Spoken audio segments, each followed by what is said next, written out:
RTI Live News. Ask for right. Welcome to RTI Live News.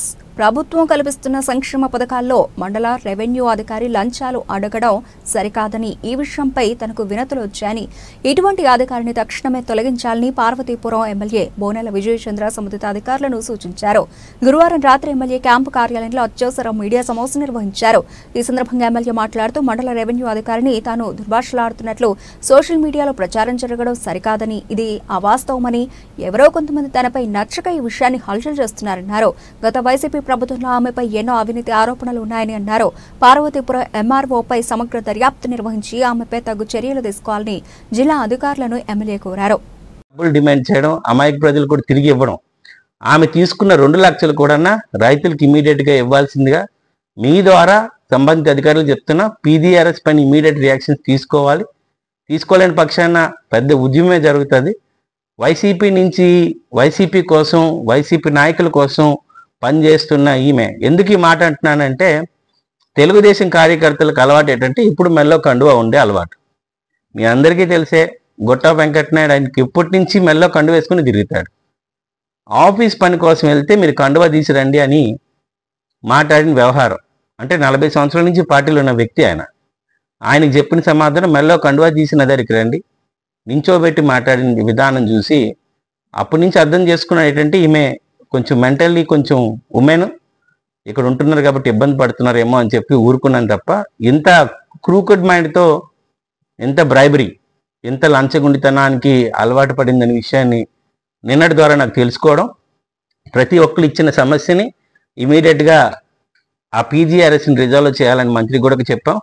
తగిన చర్యల్ని తొందరలోనే ఈ సంబంధిత ఎంఆర్ఓ పైన, ఆయన చుట్టూ ఉన్న అనుచరులు ఎవరైతే ఉన్నారో వాళ్ళపైన కూడా కఠినమైన నిర్ణయాలు తీసుకోవడం జరుగుతుందని మీ అందరికీ తెలియజేస్తున్నా. సో ఈ అత్యవసర సమావేశం పెట్టడానికి ప్రధాన కారణం, ఇప్పుడే ఒక 10 నిమిషాల ముందు సోషల్ మీడియా, సామాజిక మాధ్యమంలో ఎంఆర్ఓ గారు ఏదో కంప్లైంట్ నేను ఇచ్చినట్లు, నేనేదో ఆమెను తిట్టినట్లు, ఆమె కంప్లైంట్ ఇచ్చినట్లు తెలిసింది. అయితే నేను 2 చోట్ల కూడా కనుక్కోవడం జరిగింది. అయితే ఎక్కడ కంప్లైంట్ లేదు. బట్ మీడియా వాళ్ళకి ఎప్పుడు కూడా మీరు ఉన్న 4th ఎస్టేట్స్లో మీరు ఒక ఎస్టేట్ కాబట్టి 4 ఎస్టేట్స్లో ఖచ్చితంగా మీకు కూడా అసలు విషయం తెలియాలని. ఈ నిన్న ఎంఆర్ఓ గారికి మధ్యాహ్నం 2 నుంచి రాత్రి 9 వరకు దాదాపుగా 50 సార్లు ఫోన్ చేయడం జరిగింది. కారణం ఏంటంటే, ములగ గ్రామంలో రైతులు ఎవరైతే గత 50 సంవత్సరాల నుంచి వాళ్ళ సాగులో ఉన్న గ్రామంలో రైతులు నా దగ్గరికి రావడం, అది నేను ఆర్డీఓ గారికి పంపించడం, ఆర్డీఓ గారు కూడా ఎంఆర్ఓకి రూటెడ్ చేస్తూ వీళ్ళకి డిజిటల్ సిగ్నేచర్ అయితే పెండింగ్ ఉందో చేయండి అని చెప్పడం జరిగింది. ఈ ప్రాసెస్లో ఈ ములగ వాళ్ళ దగ్గర నుంచి 10 లక్షలు డిమాండ్ చేయడం, ఆ 10 లక్షల్లో ఈ రైతులు 2 లక్షలు ఇవ్వడం కూడా జరిగిందంట. ఈ 10 లక్షల డిమాండ్, ఈ 2 లక్షలు కూడా నాకు చెప్పలా. నేనేమనుకున్నానంటే ఇచ్చిన ఏదైతే ఉందో అది అయిపోయిందేమో అనుకున్నాం. తీరా చూస్తే 2 లక్షలకు కూడా ఆమె తీసుకొని, అలాగే ఇంతవరకు పని చేయాల.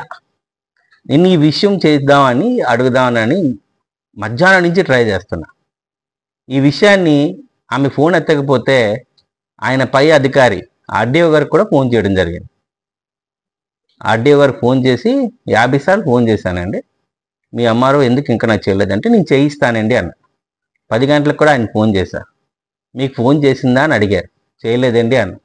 సరే లేదని వాట్సాప్ కాల్ చేసి డబ్బులు ఎందుకు తీసుకున్నారు, ఏం జరుగుతుంది, ఏం ఇంతవరకు చేయలేదని అడిగితే దానికి సమాధానం 39 సెకండ్లు వాట్సాప్ కాల్ మాట్లాడడం జరిగింది ఆమెతో. 39 సెకండ్లు.